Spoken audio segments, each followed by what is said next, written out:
Seja muito bem-vindo, seja muito bem-vinda a mais um episódio do Corretor Bem Pago. O tema da nossa aula de hoje é os 10 passos para um contrato de corretagem perfeito. Então, para você que é corretor de imóveis e quer ter um contrato de corretagem perfeito, fica comigo que nessa aula eu vou te dar o passo a passo para te conseguir fazer isso. E por que investir o meu tempo em fazer um contrato de corretagem perfeito? Essa pergunta parece até meio óbvia, né? Mas é justamente aí, na parte óbvia, é que os erros acontecem, né? O corretor de imóveis, ele precisa ter um contrato que atenda todas as necessidades dele e também do cliente, já que ele serve como um instrumento de segurança, né? Tanto para você, que vai fazer a oferta daquele imóvel e caso tenha sucesso para que você consiga receber a sua comissão naquele valor que tu vai determinar dentro do teu contrato, e um instrumento de segurança também para o teu cliente, que ele sabe que vai estar te contratando naqueles moldes, daquela forma, que vai te pagar tanto, que o contrato tem aquela determinada validade, enfim, o contrato ele é uma segurança para ambas as partes, tanto para o corretor quanto para o cliente, tá? E para que esse contrato seja eficaz para o corretor de imóveis, ele tem que ter algumas informações que são necessárias. O corretor vai ter que saber redigir esse contrato de uma forma correta para que no futuro, caso ele precise fazer a utilização desse contrato para a cobrança dos honorários, que esse contrato seja perfeito, tá? Que tenha tudo que o corretor necessite, certo? Porque toda negociação de um imóvel, ela começa justamente pela contratação de um corretor de imóveis, né? E o primeiro documento que tu vai assinar com o teu cliente é esse fechamento de negócio entre vocês, né? Essa contratação entre cliente e corretor de imóveis. Então é por isso que esse primeiro documento que você assina com o seu cliente, que ele seja feito da forma correta, para que você no futuro tenha todas as informações necessárias em mãos, caso precise se utilizar desse contrato para ingressar com uma ação judicial de cobrança ou enfim, para qualquer conflito que venha a ter com esse teu cliente, tá? Então por isso que é muito importante que você saiba exatamente quais são os passos para fazer um contrato de corretagem perfeito. Passo número 1, o contrato ele tem que ser simples, claro e objetivo.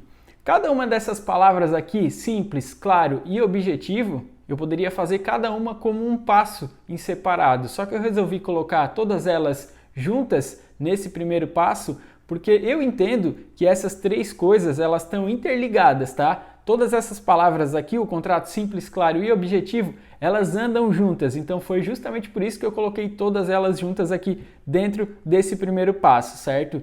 Por contrato simples, o que eu quero dizer? Que o teu contrato seja mal feito ou que tu faça um contrato meia boca, não tem nada a ver com isso, tá? Quando eu falo para te fazer um contrato de corretagem simples, é que ele tenha só as informações que são necessárias e que tu redija esse contrato de uma maneira bem simples, tá? E é aí que entra as duas outras palavras aqui, o claro e objetivo. Por quê? Quando tu vai redigir o teu contrato, todas as palavras ou todas as informações que tu vai colocar dentro dele, elas têm que estar muito claras, tá? Para o teu cliente. Por quê? Esse contrato tu está fazendo para te garantir e para garantir também o teu cliente, tá? Então, se tu fizer um contrato com fazer a utilização de muita palavra difícil, de palavra que a gente não costuma ver no dia a dia, a pessoa, quando ela for assinar aquele contrato, quando ela for ler aquele contrato, ela vai começar a ler o teu contrato e vai ver. Ela vai começar a ler e vai vir um monte de palavra difícil, porque às vezes as pessoas acham, né? Vou colocar um monte de palavra difícil aqui porque vai passar a sensação de que eu sou muito entendido sobre o assunto. Isso não tem nada a ver, tá? Tu colocar palavra difícil só vai criar uma objeção para o teu cliente em estar assinando o teu contrato. Isso por quê? Quando a pessoa faz a leitura desse documento, que é um documento importante que ela vai estar assinando, ela precisa ter clareza em tudo aquilo que ela está lendo. Então, se ela começa a fazer a leitura de um contrato e começa a encontrar um monte de palavra difícil que ela não sabe o significado, o que vai acontecer? Ela vai criar uma objeção, ela vai dizer, opa, eu não sei, não estou conseguindo entender o que está escrito aqui, será que eu devo assinar esse contrato ou não? Então, por isso que o teu contrato tem que ser escrito de forma clara, tá? Com palavras simples, fácil de entender e junto com isso entra o último item aqui, que é o objetivo. Vá direto ao ponto, tá? Não fique enrolando, porque muitas vezes o que eu vejo nos contratos aí de corretagem? O corretor às vezes faz uma cláusula ali com 10 linhas, um contrato bem extenso, coisa que poderia ser falada em 2 linhas, o corretor escreve em 10. E isso faz com que a pessoa vá se enrolando, a pessoa começa a ler o início e depois o corretor vai enrolando e chega lá no final a pessoa nem sabe o que ele quis dizer com aquela cláusula direito. E isso traz novamente aquilo que eu falei, aquela insegurança da pessoa, do teu cliente em estar assinando esse contrato. Tá? Então por isso que eu digo que todas essas coisas, o simples, o claro e o objetivo, elas andam juntas, tá? Uma complementa a outra. Então para que o teu contrato seja escrito, redigido dessa forma e não crie uma objeção para o teu cliente, faça o contrato dessa forma que eu tenho certeza que vai aumentar em muito a conversão nesses teus contratos, tá? E vai fazer com que a pessoa se sinta mais segura em estar assinando um documento do qual ela fez a leitura e realmente entendeu tudo que estava escrito ali, tá? A pessoa vai fazer a leitura e vai dizer, pronto, eu sei todos os meus deveres e todos os meus direitos dentro desse contrato aqui, vou assinar porque eu estou me sentindo tranquila. Então o primeiro passo para um contrato de corretagem perfeito é esse, que ele seja simples, claro e objetivo. Segundo passo é com relação aos honorários. Quem paga, quanto e quando receber. É o que eu chamo dos 3 Qs, né? Quem, quanto e quando. Então assim, no teu contrato de corretagem tu vai ter que estipular isso. Primeiro, quem paga a tua comissão. Porque o que pode acontecer? Às vezes é muito óbvio, né? Tu vai pensar, bom, quem vai pagar a minha comissão é quem assinou o contrato de corretagem comigo, certo? Só que o que pode acontecer às vezes? Vamos supor que tu está vendendo um imóvel de um casal que está se divorciando, tá? Então o que acontece? Na hora de cobrar, às vezes uma só das partes, no acerto entre eles, uma só das partes é que vai te pagar os honorários. Vamos supor que é a esposa que resolveu te contratar e o marido não quis. Ele vai dizer, olha, se tu contratar eu não vou pagar, é contigo. Eles fazem esse acordo, só que na hora de assinar o contrato de corretagem, muitas vezes você nem sabe disso, acaba fazendo o contrato para as duas partes, porque são os proprietários do imóvel, só que quem vai pagar a comissão é ela. Então é importante que tu deixe discriminado no teu contrato quem é que vai ser o responsável pelo teu pagamento, tá? Ou às vezes tu vai vender um imóvel que a pessoa está indo te procurar, mas ela tem uma procuração, tá? Ela não é a proprietária do imóvel, ela só tem uma procuração da proprietária para poder vender esse imóvel. Então quem é que vai pagar a comissão? É essa pessoa que tem a procuração ou é o proprietário legítimo do imóvel? Então por isso que é muito importante que tu faça constar essa informação no teu contrato. O segundo item aqui do passo número 2 para o contrato de corretagem perfeito é com relação a quanto, ou seja, quanto que tu vai receber para estar prestando o teu serviço naquele contrato de corretagem. O que eu vejo muito nos contratos é o seguinte, que o corretor, eu não sei se ele tem medo ou se ele não quer colocar os valores, mas grande parte dos contratos que eu vejo, o corretor acaba omitindo essa informação. Ele coloca que vai ser devido os honorários, só que ele não coloca o percentual ou o valor fixo que ele vai cobrar naquele determinado serviço. E isso é ruim, porque se no futuro tu precisar entrar com uma ação judicial para fazer a cobrança desses honorários, tu não vai conseguir comprovar exatamente o que tu tinha acertado com essa pessoa lá no início. Às vezes tu fez o contrato, tu acertou com ela verbalmente, ó, vou te cobrar 6% em cima do valor da venda. Só que tu não deixou isso estipulado no teu contrato. Então se tu entrar com uma ação judicial dessa, isso vai ficar a critério, a decisão de quanto tu vai receber de comissão vai ficar a critério do juiz, né? Sendo que às vezes tu pode até sair no prejuízo, o juiz pode decidir que tu vai receber um percentual menor de comissão, então por isso que é importante que tu faça constar isso no teu contrato.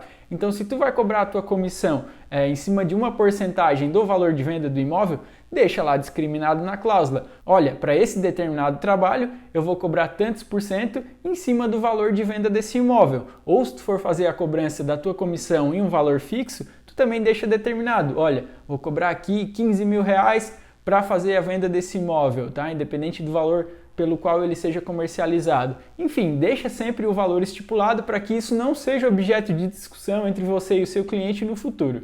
Terceira e última informação desse nosso segundo passo é com relação a quando que tu vai receber a tua comissão. De todas essas 3 aqui, de quem, quanto e quando, essa terceira, quando, é a que eu menos vejo nos contratos de corretagem, tá? Quase todos eles que eu pego não tem essa cláusula, tá? Não coloca, não estipula quando que o corretor vai receber os honorários dele. E isso sempre causa uma indisposição entre o cliente e o corretor. Porque o que acontece? Muitas vezes se tu estás fazendo a venda de um imóvel e tu não deixou estipulado quando tu vai receber, às vezes a pessoa vai fazer esse imóvel, vamos supor que ela vai fazer a venda dele com um parcelamento direto com o vendedor, não vai passar nada via banco, vai ser o parcelamento entre comprador e vendedor, feito de uma forma direta. E essa pessoa diz o seguinte, olha, tu conseguiu vender o imóvel, só que eu vou te pagar a tua comissão assim que a pessoa terminar de me pagar. Daí tu vai dizer, não, mas não é assim, a minha comissão tu tem que pagar logo no início, quando tu receber um valor de entrada ou um sinal, ou então quando tu receber pelo menos a primeira parcela dessas que tu vai fazer, né? Não posso aguardar aí, sei lá, 1 ano, 2, não sei qual o tempo que essa pessoa vai levar para pagar essas parcelas, né, para o vendedor. Então assim, o corretor não pode ficar nas mãos do vendedor, né? Ele tem que saber exatamente quando que ele vai receber essa comissão. Então é muito importante que tu coloque isso, tá? Eu já atendi muito cliente aqui com esse problema, dizendo assim, ó, mas eu acabei de fazer a venda de um imóvel em valor alto, esse vendedor ele já recebeu a metade do valor do imóvel à vista, né, como sinal ou enfim, como princípio de pagamento. Ele já recebeu esse valor, só que ele não está querendo pagar a minha comissão, que é bem menor do que o valor que ele recebeu. Daí eu pergunto, tá, e no teu contrato o que diz? Que tu vai receber quando a tua comissão? É no início ou no final? No meu contrato não diz nada, só diz que eu vou receber 6% do valor da venda, mas não diz quando. Daí eu falo, pois é, né, é uma informação que é importante e tu não fez constar. Aí justamente abre margem para essa discussão, porque tu que é corretor vai querer receber o quanto antes, só que a pessoa que vai pagar para ti, dependendo da pessoa, ela vai querer te pagar só no final, porque realmente se ela olhar dentro do contrato não diz quando que tu vai receber, e essa é uma informação muito importante, só que a grande maioria dos corretores acaba deixando ela passar e não coloca dentro do contrato. Muitas vezes eles colocam quem vai pagar, colocam o quanto, mas não colocam quando, né? Então essa informação tem que constar. Vamos supor que a pessoa deu uma entrada ali no imóvel e vai fazer esse parcelamento ou um financiamento via banco. Isso pode às vezes demorar muito tempo, né? Então se o teu acordo for esse com o teu cliente, tudo bem, tu pode esperar finalizar ali o financiamento, a concessão do financiamento para daí receber tua comissão, ou tu pode esperar o parcelamento até o final para receber tua comissão. Mas enfim, isso é um acerto teu com o teu cliente. O importante é que tu faça isso, que tu coloque o quando que tu vai receber tua comissão, independente se teu acerto com o teu cliente é de que tu vai receber logo no início, quando ele receber um sinal do negócio, ou que ele vai receber lá no final, tá? Isso aí fica a critério de vocês. O que eu quero deixar claro aqui é que tu precisa colocar o momento que tu vai receber a tua comissão, para isso não gerar uma discussão entre cliente e corretor de imóveis, tá? Então esses 3 Qs são importantes e são o segundo passo para um contrato de corretagem perfeito, tá? Quem, quanto e quando receber a comissão. Terceiro passo é com relação às partes do contrato de corretagem. E por que isso é importante? Por que o corretor de imóveis tem que saber exatamente quem é que vai figurar no contrato de corretagem? É o seguinte, o que pode acontecer? Muitas vezes a pessoa que está te procurando para vender um determinado imóvel, ela não é realmente a proprietária legal dele, tá? E o que eu quero dizer com isso? É que para o direito brasileiro só é considerado proprietário do imóvel aquele que consta lá na matrícula. Então o que acontece? Às vezes a pessoa comprou esse imóvel, ele tem a escritura pública de compra e venda, só que ele não está registrado lá na matrícula do imóvel como tal, ou seja, ele ficou com a escritura pública de compra e venda, mas não levou ela para registro. E para o direito brasileiro, essa pessoa que tem só a escritura pública de compra e venda, ela ainda não é considerada proprietária. Então o que o corretor tem que fazer nesse caso? Ele vai ter que informar para o cliente, dizendo, olha, tu tens aqui a escritura, só que tu ainda não registrou ela no cartório de registro de imóveis. Se a gente efetuar a venda desse imóvel aqui para um terceiro, como é que tu vai passar a escritura para ele se o imóvel ainda não está no teu nome? A pessoa não vai conseguir passar essa escritura para um terceiro quando ele for fazer a venda. Então, primeiro, ele vai ter que ir no registro de imóveis, regularizar essa situação, para que no futuro, quando ele vá fazer a venda do imóvel, ele consiga outorgar a escritura pública de compra e venda para esse outro comprador do imóvel. Então, por que isso é importante? Que as partes do contrato estejam bem delimitadas. Porque às vezes tu vai fazer o contrato de corretagem com uma pessoa que não é a proprietária legal do imóvel. Então, caso isso aconteça, né, que a pessoa que conste como parte no teu contrato não seja a real proprietária, isso pode causar um problema aí no futuro para ti como corretor de imóveis, tá? Então é importante verificar essa situação.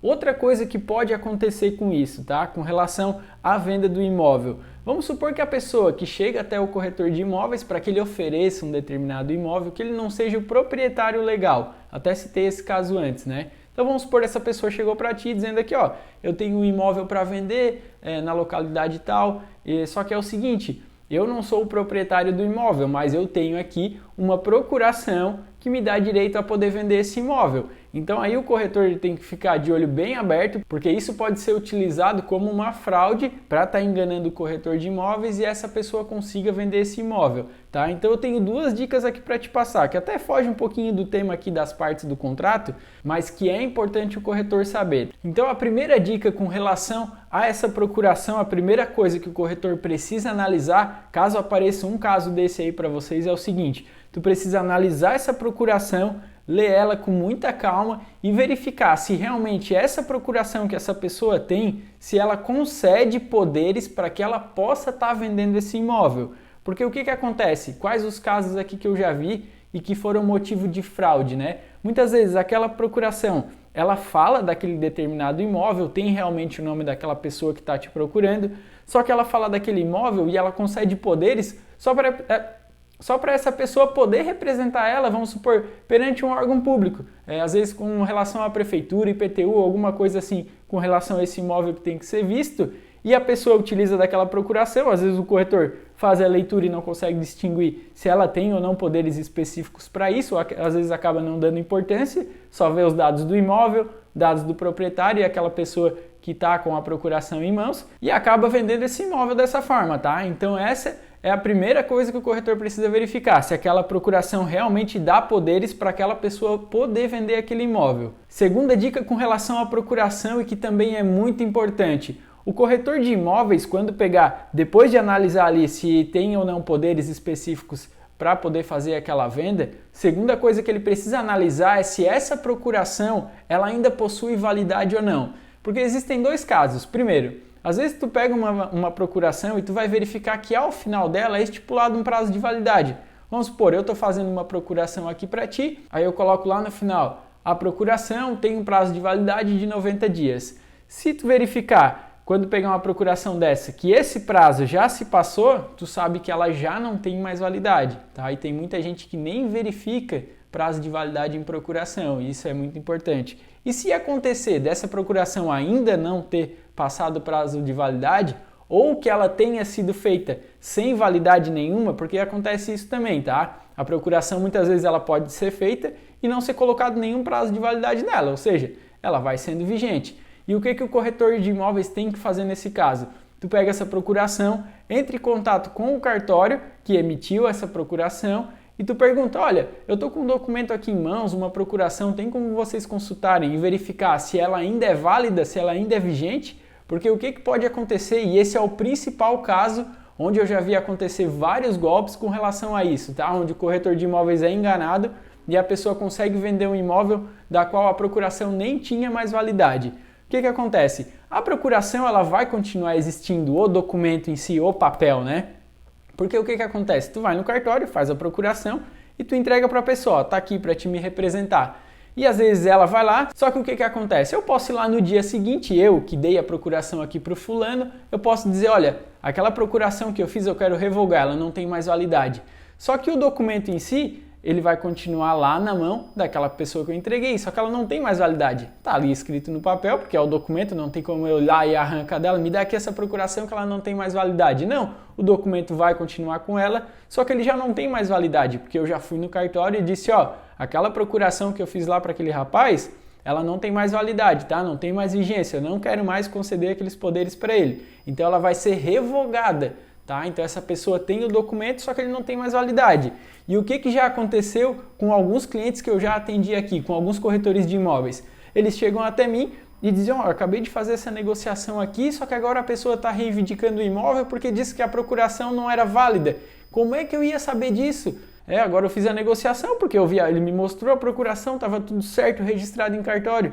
Então eu tenho que explicar, né, que a pessoa, mesmo tendo a procuração em mãos, pode ser que ela não tenha mais validade, porque o documento continua existindo. Só que antes de tu fechar, ou antes até mesmo de tu começar a comercializar um imóvel desse, é necessário, é obrigatório que o corretor faça isso, que ligue para o cartório e verifique: ó, essa procuração aqui tem validade ainda ou não? Isso antes mesmo de tu começar a ofertar o imóvel. E vamos supor que tu fique aí 2 meses oferecendo esse imóvel e tu acha um comprador para ele. Antes de tu fechar esse negócio e as partes assinarem a escritura pública, tu vai lá e confirma de novo, para ver se nesse meio tempo a pessoa que outorgou a escritura não revogou ela. Porque o que acontece? Nesses casos aí, o corretor de imóveis ele pode ser condenado ao pagamento dos prejuízos que esse comprador teve, já que ele vai acabar perdendo o imóvel, né? Porque aquela negociação não é válida, porque ele foi feito com uma procuração que já não tinha mais validade, tá? Eu já vi muito corretor fazendo isso e perdendo muito dinheiro, acabando com a reputação dele por responder a um processo por conta disso, tá? Então é questão de atenção, tá? E fixa aí, anota, pega um papel, escreve isso, bota um lembrete aí no celular. Se tu for pegar um imóvel para vender através de procuração, lembra disso aqui que eu tô te falando, tá? Não deixa de verificar a procuração, se ela tem validade e se ela tem poderes específicos para que aquela pessoa possa estar vendendo aquele imóvel, tá? Então é isso. Fugi um pouquinho do assunto, como eu falei, mas quando eu estava escrevendo aqui o script dessa aula, eu pensei, eu tenho que falar isso porque são duas dicas muito importantes e que eu já tenho aqui casos onde eu já vi pessoas que são meus clientes, que têm contato comigo, que acabaram fazendo isso, né? E acabaram se dando muito mal. Então eu disse, tenho que passar essa dica aqui para o pessoal, não posso deixar passar para que eles também não cometam esse erro, tá? Não quero que ninguém mais erre com relação a isso e faça essa verificação. Então é isso. Voltando lá ao assunto, o passo número 3, que é com relação às partes do contrato, tá? Deixa sempre estipulado, se for através de procuração, coloca o nome do procurador, enfim, deixa tudo estipulado dentro do teu contrato com relação às partes, para que tu não venha a ter um problema desse no futuro. Quarto passo, individualização do objeto. O que quer dizer isso? O que é individualização do objeto dentro do contrato de corretagem? Primeiro, qual que é o objeto de um contrato de corretagem? Ou seja, qual o ponto principal dentro dele? O que está sendo estipulado? É a venda de um determinado bem pelo corretor de imóveis, certo? Então, qual que é a individualização do objeto dentro de um contrato de corretagem? Vai ser o imóvel do qual o corretor vai estar fazendo a divulgação, que ele vai estar pretendendo vender, certo? E o que tu tens que fazer com relação a isso, né? Por que eu digo que a individualização do objeto é um dos passos para o teu contrato de corretagem ser perfeito? Porque eu vejo muito problema com relação a isso também. Do corretor de imóveis colocar de uma forma muito superficial o imóvel, ele descreve o imóvel de uma forma muito superficial dentro do contrato de corretagem e isso muitas vezes acaba acarretando um problema para ele. Por quê? Vamos supor, tu faz um contrato de corretagem e tu coloca só uma informação básica e acaba deixando passar um monte de coisa, tá? E o que pode acontecer no futuro? Vamos supor que tu tá fazendo aí a venda, tu vai lá e conversa com uma pessoa e ela diga, ó, aqui dentro dessa casa, aqui nessa casa vai ser o seguinte, eu vou entregar a casa e vou entregar ela aqui, ó, vai ficar os seguintes móveis, vai ficar esses ar-condicionado, vai ficar aqui os móveis do banheiro, vai ficar aqui os móveis da cozinha, vou deixar esse sofá, essa televisão, enfim, tá tudo certo. Aí tu começa a mostrar aquele imóvel, aí chega uma pessoa, chega outra e lá tu diz para todos os clientes, ó, nessa casa aqui vai ficar o ar-condicionado, vai ficar a TV, vai ficar o sofá, e chega no final, na hora que a pessoa efetivamente faz a compra, ela vai chegando no imóvel, cadê o sofá, cadê o ar-condicionado, cadê a geladeira que ia ficar? Não ficou nada. E aí como é que tu vai conseguir cobrar isso daquela pessoa, né? Então no teu contrato de corretagem é importante que tu faça essa individualização da melhor forma possível. E aqui eu dei o exemplo, né, de imóveis que ficariam dentro do imóvel, mas isso pode acontecer com várias outras coisas. Por exemplo, o que é importante que tu individualize?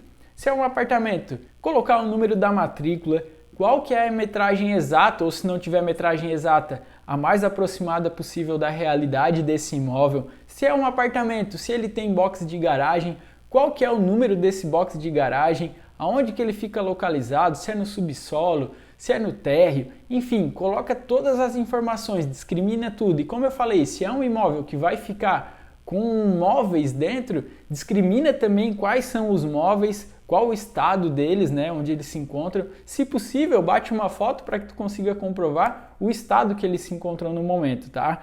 O que acontece? Teve um caso aqui que a gente atendeu no escritório que foi o seguinte: o corretor de imóveis, ele foi fazer a venda de um apartamento, tá? E nesse apartamento tinha um box de garagem que o casal utilizava.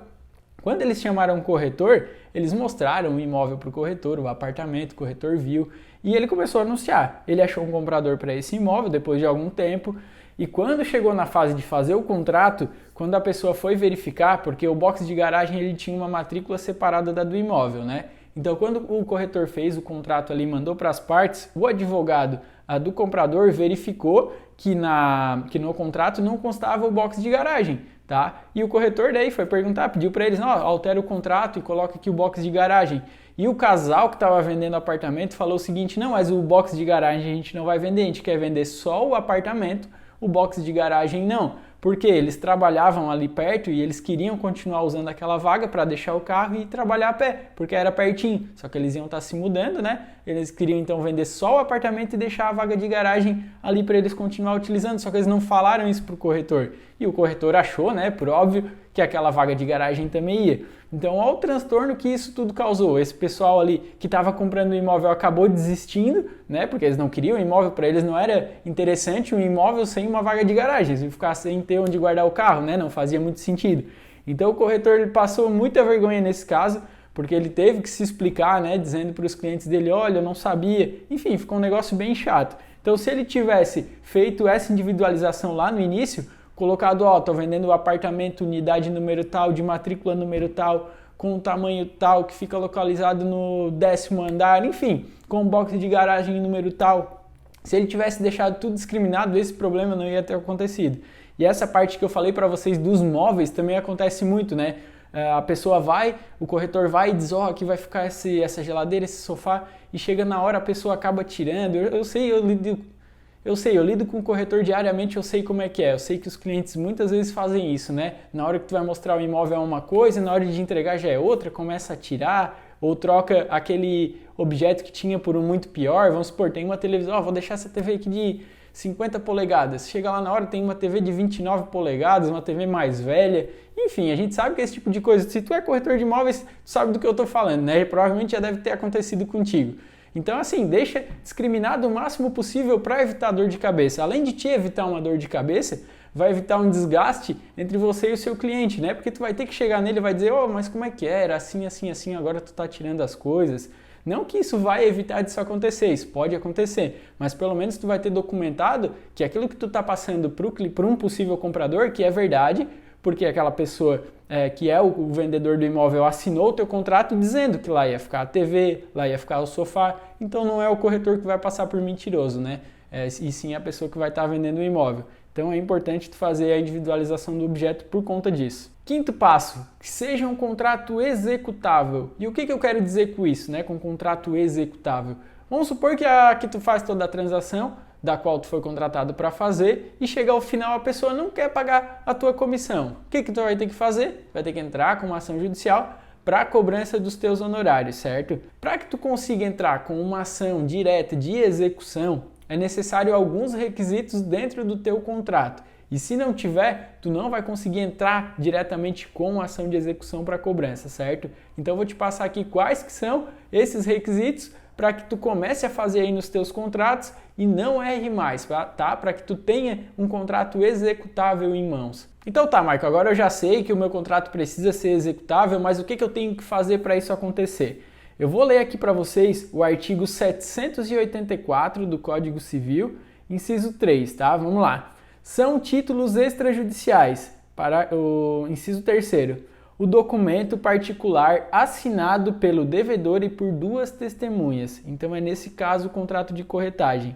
O que ele está dizendo aqui para nós? O que é essencial para o teu contrato ser considerado um contrato executável? Que ele seja assinado pelas partes e por mais duas testemunhas, tá? Então assim, a grande maioria dos contratos que eu pego onde eu analiso não tem as duas testemunhas dentro para que eles possam assinar, tá? A grande maioria é só entre vendedor e corretor de imóveis, tá? Infelizmente é dessa forma. Então é assim, o que as pessoas acham que é essencial para um contrato de corretagem? O que tu acha que é essencial para o contrato de corretagem ser considerado executável? Que ele tenha só a assinatura do vendedor e também do corretor de imóveis, as duas reconhecidas em cartório, ou que tenha duas testemunhas sem a assinatura de ninguém, nem de vendedor, nem de corretor reconhecido em cartório. Se tu fizer essa pergunta para as pessoas, te garanto que quase 100% vai responder que prefere que o contrato seja assinado só pelo vendedor e pelo corretor de imóveis, com assinatura reconhecida em cartório, do que nenhuma assinatura reconhecida e com duas testemunhas. E isso está completamente errado, tá? Porque o reconhecimento de firma, ou seja, o reconhecimento da assinatura dentro de qualquer contrato, não só do contrato de corretagem, ela não é um requisito essencial para a validade de um contrato, tá? E grande parte das pessoas pensa isso, né? Que para um contrato ter validade, as assinaturas dentro dele têm que ser reconhecidas em cartório. E isso não é verdade, tá? A assinatura, é claro que ela traz uma segurança muito maior para aquele contrato, já que tu vai saber que aquela assinatura é verdadeira daquela pessoa, mas ela não é um requisito de validade, tá? Se tu firma um contrato entre duas pessoas sem a assinatura reconhecida, o contrato tem plena validade, tá? Não é o reconhecimento ou não que vai fazer com que esse contrato seja considerado válido ou não, tá? Só que grande parte das pessoas pensam dessa forma. Então, o que é importante o corretor de imóveis fazer sempre nos contratos de corretagem? Vai lá, continua fazendo o teu contrato de corretagem como tu faz, coloca aí o nome do vendedor e o teu nome para vocês assinarem. Se o teu contrato ainda não tem, coloca lá o espaço para duas testemunhas assinarem esse contrato. Não precisa pedir para as testemunhas reconhecer firma da assinatura em cartório, não precisa disso. Assim como não é essencial nem para o vendedor, nem para o corretor de imóveis, eu indico também a fazer com a assinatura reconhecida, porque como eu falei, é uma segurança a mais, mas não é requisito de validade do contrato, tá? Então começa a fazer isso dentro do teu contrato, acolher a assinatura de duas testemunhas, para que tu tenha um contrato executável, tá? Sexto passo, contrato com ou sem exclusividade. Isso também é importante o corretor fazer e mencionar no contrato de corretagem, tá? Tem muitos corretores que me questionam, né, sobre a exclusividade. Mas o que isso vai mudar no meu trabalho? Se eu assinando um contrato com ou sem exclusividade, eu vou continuar trabalhando, vou ter que divulgar esse imóvel de qualquer forma, não é? Então, qual a diferença que vai ter para mim assinar um contrato com ou sem exclusividade? Tá? Isso é importante por dois pontos. O primeiro, tu vai começar a ofertar um imóvel, vamos supor que esse imóvel não tenha exclusividade. O que vai acontecer? O que acontece geralmente na prática? A gente passa aí na frente de um monte de imóvel e tu vê lá a placa de 5, 6, 10 corretores de imóveis anunciando um mesmo imóvel. Então o primeiro ponto importante de tu conseguir uma exclusividade qual é? É que caso tu tenha exclusividade naquele determinado imóvel, tu vai ser o único a vender. Então a tua chance aumenta e muito de tu conseguir vender aquele imóvel, porque tu não vai estar brigando com mais 5, com mais 10 corretores para vender um único imóvel, tá? Com isso, inclusive, tu vai poder investir mais em anúncio, tu vai poder dedicar um tempo maior em divulgar aquele imóvel, porque tu sabe que ali tu é o único a vender. Então a tua chance de conseguir de ter um êxito ali é muito maior do que se tu estiver brigando com mais um monte de corretor, brigando entre aspas, né? Com mais um monte de corretor para vender aquele determinado bem. Segundo, porque o que acontece? Pela legislação, ela fala o seguinte, que se tu assina um contrato de corretagem com o teu cliente, caso aquela venda tenha sido feita mesmo sem a participação do corretor de imóveis, sem a intermediação do corretor de imóveis, se o vendedor fizer a venda de forma direta, o corretor de imóveis ainda assim, mesmo sem ter apresentado as partes, vai ter direito ao recebimento da comissão. Esse é um ponto a se discutir. Por quê? Como as pessoas sabem disso, que se elas assinarem, muitas pessoas sabem, né? Que se elas assinarem um contrato de exclusividade contigo, caso ela faça a venda do imóvel de forma direta, claro, sem a participação do corretor, porque se o corretor participar é óbvio que ele vai ter direito ao recebimento, só que como as pessoas sabem que se elas venderem de forma direta, sem a participação do corretor, ainda assim elas vão ter que pagar a comissão. E elas às vezes não acham justo, né? Porque foi eu que achei o vendedor, o cara era amigo, eu que achei o comprador, aliás, o cara era amigo meu, veio aqui, ofereci e fechei com ele, o corretor nem participou e agora eu vou ter que pagar a comissão. Então essa é uma das principais objeções que o corretor encontra para hoje conseguir assinar um contrato de corretagem com exclusividade. Então o que acontece? O que pode ser feito para quebrar essa objeção? Tu pode falar o seguinte para o teu cliente, olha, a gente vai aqui assinar o contrato com exclusividade, mas eu vou fazer uma cláusula que eu vou dizer o seguinte, se esse imóvel aqui for vendido de forma direta pelo senhor, pelo vendedor, de forma direta, sem a minha participação, que o senhor não vai precisar me pagar a comissão. Então isso gera na pessoa uma tranquilidade, porque ela sabe, bom, o corretor só vai realmente receber a comissão se ele efetivamente conseguir aproximar as partes, ou seja, trazer uma pessoa interessada e dessa negociação acabe resultando no negócio. né? Mas se eu por acaso vender para um colega meu ou para uma pessoa que venha diretamente a mim, o corretor então não vai ter direito ao recebimento da comissão, tá? Então essa é uma forma de tu quebrar essa objeção e conseguir assinar mais contrato com exclusividade. Mas aí tu pode me dizer, né? Bom, mas qual que é a minha vantagem então? Se eu não vou ter direito ao recebimento se a venda for fechada direto, eu ganho o que com isso, fechando uma exclusividade? É como eu te falei lá no início, tu não vai brigar com mais 10 corretores para vender aquele determinado imóvel, vai ser contigo, tá? É tu que vai ter exclusividade, tu vai ser o único ofertando aquele imóvel. Então a tua chance aumenta muito, por isso que eu acho que é muita vantagem tu conseguir um contrato de exclusividade e acabar retirando aquela cláusula ali, né, sendo que a pessoa vai se sentir muito mais confortável para assinar o contrato dessa forma contigo. Outra coisa que é importante que tu faça constar no teu contrato de corretagem com relação à exclusividade é tu colocar por qual prazo que vai perdurar essa exclusividade. Porque o que acontece? Às vezes tu pode assinar um contrato de 180 dias, com vigência de 180 dias com o teu cliente, só que tu pode colocar aqui o prazo de exclusividade vai ser só nos 90 primeiros, desculpa. Enfim, isso vai do acordo, né, entre o corretor e o cliente. O que é importante é que tu deixe estipulado qual vai ser o prazo de exclusividade, se vai ser durante toda a vigência do contrato, se vai ser só uma parte, enfim, deixa isso sempre estipulado. O sétimo passo é com relação ao prazo de validade no contrato de corretagem, tá? Então sempre que tu for fazer o teu contrato, tu deixa estipulado por qual prazo que aquele contrato vai vigorar. Então se tu vai fazer um contrato de 6 meses com aquela pessoa, coloca lá no seu contrato que esse contrato terá vigência de 6 meses. Ah, preciso colocar validade em todos os contratos que eu faço ou não? Não necessariamente, isso vai do acordo entre você e o seu cliente, certo? Se tu por acaso for fazer um contrato que não tem um prazo de validade pré-determinado, tu faz o seguinte, tu coloca que o presente contrato terá validade até que a negociação se concretize. Dessa forma, ele não vai ter um prazo estipulado, mas ele vai dizer que, assim que essa negociação se encerrar, por óbvio, o contrato se encerra junto, mas que ele vai ter validade assim que eu conseguir encontrar, até que eu conseguir encontrar uma pessoa interessada, um comprador para esse imóvel. Às vezes tu pode vender o imóvel em 1 mês, pode levar 6 meses, pode levar 1 ano, enfim, aí vai do acerto entre vocês, né, entre as partes. Mas deixa sempre estipulado o prazo, se vai ter o prazo de validade, tu discrimina qual que vai ser, se não vai ter, tu coloca isso aqui que eu acabei de te passar para que tu tenha essa parte negociada, né, para que isso não gere atrito no futuro. Porque se tu às vezes deixa isso em aberto, pode causar, a pessoa pode dizer, não, mas eu não queria fazer um contrato contigo até que tu vendesse o imóvel, eu queria fazer durante 3 meses e o teu contrato muitas vezes vai deixar essa informação passar em branco, tá? Então é importante que tu coloque isso. Outra coisa que é importante falar com relação ao prazo de validade do contrato.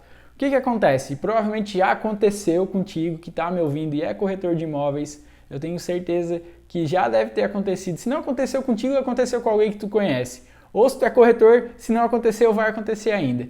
É o seguinte, às vezes tu fecha o contrato de corretagem com uma determinada pessoa, vamos supor que tu fecha o contrato com ela e diz, meu contrato contigo vai ter validade de 90 dias.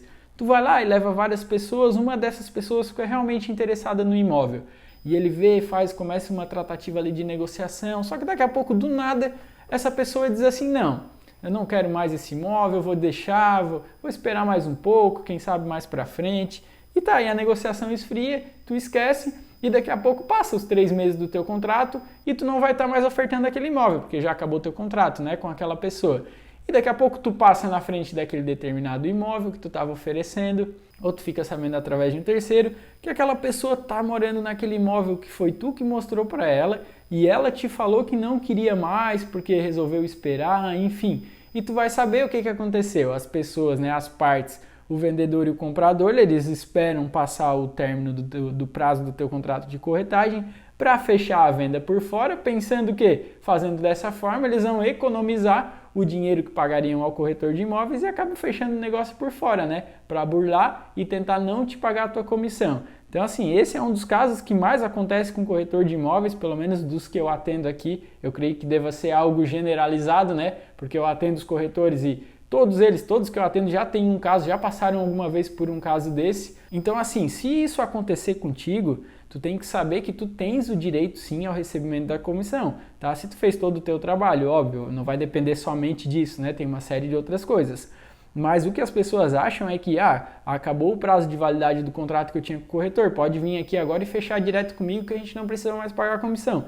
Não, isso está equivocado, tá? Se foi tu que aproximou aquelas partes, dessa aproximação resultou aquele negócio, tu vai ter direito ao recebimento da tua comissão. Só que muitas pessoas, infelizmente, de má fé, fazem isso de propósito, né? Espera o contrato acabar e vão lá e fecham a venda por fora para não ter que te pagar a comissão. Outra coisa aqui que é muito importante também sobre o prazo de validade e o corretor de imóveis tem que fazer, tá? Não pode deixar isso passar batido de jeito nenhum. O que acontece? Tu vai lá e vamos usar o último caso aqui que eu acabei de citar para vocês. Tu fecha o contrato com uma pessoa, com um cliente, e o teu contrato é de 90 dias.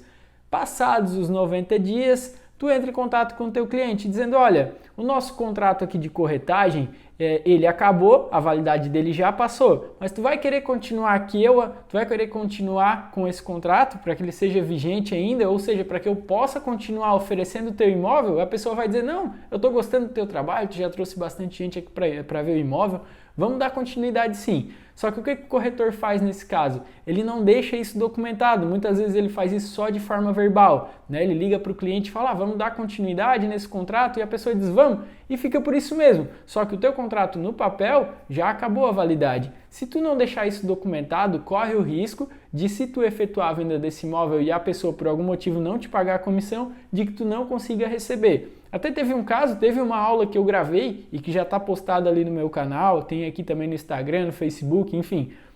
Uma aula onde eu analisei um caso que aconteceu com uma pessoa e foi o seguinte, foi um caso desse onde ele tinha um contrato assinado com prazo de validade, a validade do contrato se encerrou e eles deram continuidade, mas foi de forma verbal. E o corretor de imóveis conseguiu vender aquele imóvel, só que por fim ele não recebeu a comissão, porque quando ele entrou na justiça para cobrar, o juiz olhou para o contrato e diz, bom, mas aqui no teu contrato já tinha se encerrado. Então essa pessoa aqui, quando tu achou um comprador, esse contrato aqui já tinha se encerrado. Então não tem nada aqui que conste que isso foi renovado entre vocês, porque foi feito só de forma verbal, ou seja, o corretor não tinha como comprovar de forma escrita que isso aconteceu. Se quiser ver esse caso do qual eu estou falando, procure aqui no meu Instagram ou lá no canal do YouTube, que tu vai encontrar esse vídeo e tu vai poder verificar isso que eu estou falando, tá? Então por isso que é importante sempre documentar. Se aconteceu, encerrou o contrato, vai lá, imprime um outro com data de validade novamente, por mais 90 dias, atualiza a data do contrato, e vai lá e assina de novo, tá? Porque senão, se acontecer de tu vender e tu não tiver como comprovar no futuro, tu vai perder a tua comissão. O oitavo passo é o da autorização expressa para o recebimento de sinal pelo corretor. O que isso quer dizer? Se em algum determinado caso, algum imóvel que o corretor pegou para vender, ele tem que ter autorização expressa desse vendedor para que ele te conceda o direito de tu receber um sinal ou um princípio de pagamento, o ARRAS, né, que a gente chama, dessa negociação. Se isso não tiver estipulado no teu contrato de corretagem, tu não pode de jeito nenhum receber sinal, tá? É expressamente vedado pela legislação, tá? Se tu quiser receber em algum caso o sinal do negócio em nome do vendedor, tu tens que ter autorização para isso. Se tu fizer isso sem respeitar essa autorização, pode acabar sobrando para ti, tá? Então é importante que tu deixe isso estipulado. Mas aí tu pode estar se perguntando, mas como é que eu vou saber se nesse caso, se naquele contrato que eu vou estar assinando, se no futuro eu vou precisar ou não receber sinal? Como é que eu vou adivinhar isso? Não precisa adivinhar, tu faz o seguinte, tu sempre coloca essa cláusula no teu contrato. Se tu precisasse utilizar dela e receber um sinal, beleza, tu tá ali garantido. Se não precisar, tranquilo, tu colocou e tava ali. Se caso fosse preciso, tu já estaria resguardado com relação a isso, tá? Então a dica que eu dou é essa, independente se tu vai saber se vai precisar, se não vai, coloque isso dentro do contrato. Caso tu precise, tu já tá ali amparado com aquilo escrito no teu contrato de corretagem, tu não vai ter problema nenhum com relação a isso. O nono passo é com relação às condições da oferta. E o que eu quero dizer com isso? Muitas vezes, quando o corretor começa a oferecer um imóvel, vem várias propostas, né? Proposta de, eu te dou um carro de entrada como negócio, ou eu te dou um outro imóvel como parte de pagamento. E muitas vezes, o teu cliente, ele não tem interesse nesse tipo de negociação. Então, o que é importante que tu faça e deixa discriminado no teu contrato de corretagem? Antes de tu começar a ofertar e oferecer aquele imóvel, e antes mesmo de tu fazer o teu contrato de corretagem, tu pergunta para o teu cliente, o que tu queres fazer nesse imóvel, o que tu pretende nesse imóvel. Tu queres pegar o valor todo à vista, tu aceita um carro aqui de entrada como parte do negócio, tu aceita um outro imóvel como parte do pagamento, o que tu pretende fazer? A pessoa já vai ter mais ou menos o que ela tem em mente, né? O que ela pretende naquele caso. Então, se ela te disser o seguinte, olha, esse imóvel aqui eu quero todo ele em dinheiro, tá? Eu não aceito carro, eu não aceito nada em negócio, nem imóvel, nada, eu quero é dinheiro. Então o que acontece? Tu sabendo disso e colocando isso no teu contrato, tu já vai começar a filtrar as propostas que vão chegar. Então se vier uma pessoa e te dizer, olha, eu tenho interesse nesse imóvel, mas eu te dou um carro, tu já descarta logo de cara, tá? Tu já fala para a pessoa, olha, não, essa pessoa que só tem interesse em fazer a venda, ela não quer efetuar a troca. Enfim, tu já vai começar desde o início a descartar aquelas ofertas que não são interessantes para o teu cliente. Então por que é importante que tu faça constar isso no teu contrato de corretagem? Primeiro, por conta disso, para que tu não avance e perca o teu tempo em ofertas que tu sabe que o teu cliente não vai aceitar. E segundo, para que o teu cliente no futuro não diga o seguinte, olha, aquele imóvel lá, ele não foi vendido por culpa tua como corretor, porque eu tinha proposta assim, assim, assim e tu não quis aceitar. E tu tendo isso previamente colocado no teu contrato de corretagem, tu vai poder dizer para ele, não, tá aqui ó, tu colocou que tu só ia querer vender esse imóvel à vista em dinheiro, que tu não queria pegar nenhum imóvel, então a culpa não é minha, eu te passei a oferta, se tu não aceitou, é por conta tua, né? Mas está aqui no meu contrato escrito que tu queria fazer a oferta do imóvel dessa forma, tá? Então é importante que tu faça constar isso também dentro do teu contrato. E muitas vezes, quando tu vai começar a ofertar ou tu vai perguntar para o teu cliente, né? Como é que tu pretende fazer a venda desse imóvel? Muitas vezes ele nem sabe ainda a forma como ele realmente quer fazer. Ele mesmo está em dúvida, né? Então é importante que tu também, como corretor de imóveis, dê esse auxílio para ele e faça ele chegar numa conclusão, né? Se ele realmente vai querer, se é vantagem, às vezes ele pegar um determinado imóvel ou pegar um valor em dinheiro restante com um carro, uma moto, enfim, algo que seja de interesse dele. Então é interessante no início o corretor também dar esse suporte para o cliente, né? Para que ele consiga pelo menos definir as diretrizes de como que vai ser feita a oferta desse imóvel, tá? Se ele não tivesse no início do contrato, ele não tiver noção nenhuma daquilo que ele quer fazer ou ele tiver aberto a proposta, coloque isso no teu contrato, diz, olha, o cliente está aberto a todo tipo de proposta. Enfim, coloque isso lá e tu vai te garantir da melhor forma possível e vai evitar um desgaste com esse cliente no futuro. 10º e último passo, a eleição de foro. O que é eleição de foro, né? Vamos supor que dentro desse teu contrato de corretagem, alguma coisa vai ser discutida. Tu e o teu cliente não chegaram a um consenso e esse contrato ele vai parar na via judicial. O que vai definir aonde essa ação vai tramitar, ou seja, aonde essa ação vai correr? É lá na eleição de foro. Isso é comum de todo contrato, de constar lá no final, as partes elegem o foro da comarca de, coloca o nome da cidade.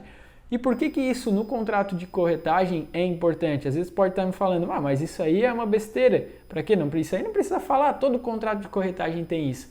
E às vezes é justamente nessa parte óbvia que acontecem os problemas. Por quê? O corretor pensa, todo contrato tem isso aqui. Vou colocar aqui qualquer cidade, que isso aqui não muda em nada. E o que isso pode acarretar para o corretor de imóveis, tá? Então eu vou tirar por base o local aqui onde eu moro, né? Então vamos supor que a pessoa tem um imóvel aqui no litoral de Santa Catarina, mas ela tenha a residência fixa dela em outro estado. Porque aqui é muito comum, né? Que pessoas do Rio Grande do Sul tenham um imóvel em Santa Catarina, pessoas do Paraná, de São Paulo, de Minas. Enfim, tem muita gente que possui imóvel aqui, vem veranear aqui e por isso tem esses imóveis aqui em Santa Catarina. Às vezes até gente dentro do próprio estado, mas de outras cidades que não são litorâneas e tem esses imóveis aqui.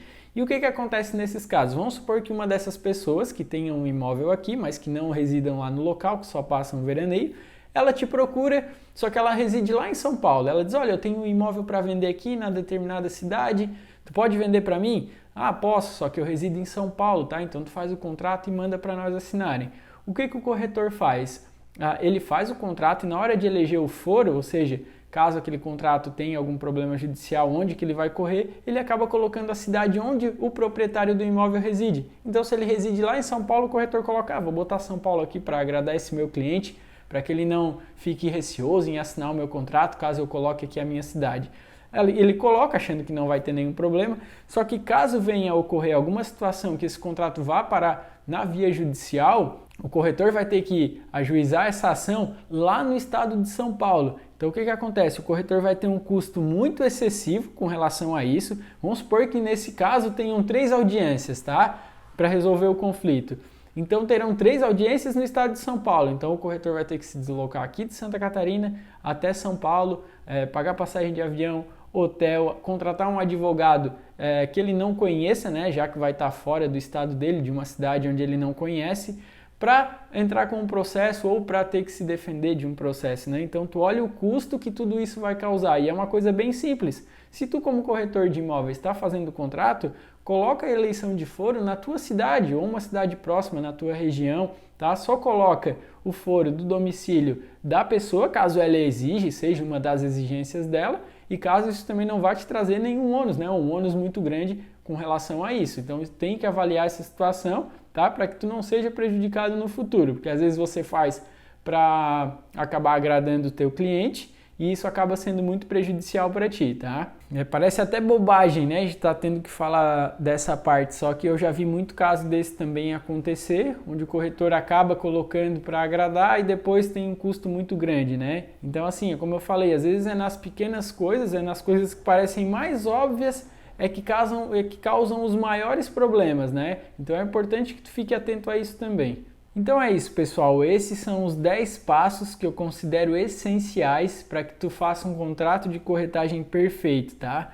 Então revisa aí o contrato que tu utiliza hoje, teu contrato de corretagem, analisa com esse meu aqui, vê se está de acordo com o que tu está praticando hoje. Se tiver alguma coisa fora disso, busca adequar para isso que eu falei, tá? Busca fazer assim, como eu digo, porque por experiência própria, sei que isso acaba dando mais resultado para os corretores, tá? E que acaba tendo muito mais eficácia para eles. E é justamente isso que o corretor busca com um contrato de corretagem, né? Que traga segurança para ele e que caso ele precise discutir alguma coisa de forma judicial ou que alguma coisa aconteça dentro desse contrato, que ele tenha a solução ali, né? Ou caso ele precise entrar com a ação, que ele esteja devidamente amparado.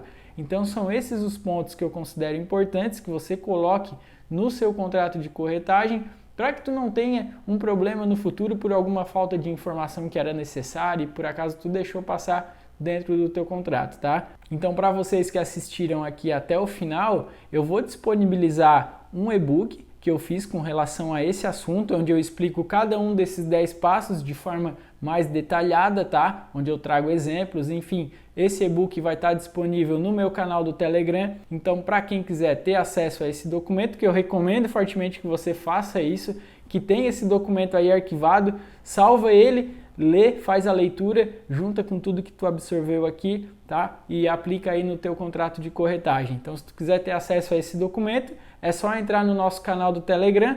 Lá eu sempre estou postando os materiais das aulas aqui quando eu utilizo material de apoio ou que eu faço algum documento fora a parte para aquela aula, eu sempre disponibilizo lá. Enfim, dou algumas outras dicas exclusivas para o pessoal que está no grupo do Telegram. Então é isso, se tu quiser participar, quiser ter acesso a esse e-book, entra lá que eu vou disponibilizar o link para vocês. Se vocês gostaram, eu peço que vocês comentem aqui, passem quais são as dúvidas de vocês, coloquem tudo aí no comentário que eu vou estar entrando em contato e respondendo cada um de vocês, tá? E se gostaram, envia para aquele amigo, para aquele corretor que precisa saber disso também. É isso, eu espero que vocês tenham gostado e até o próximo vídeo.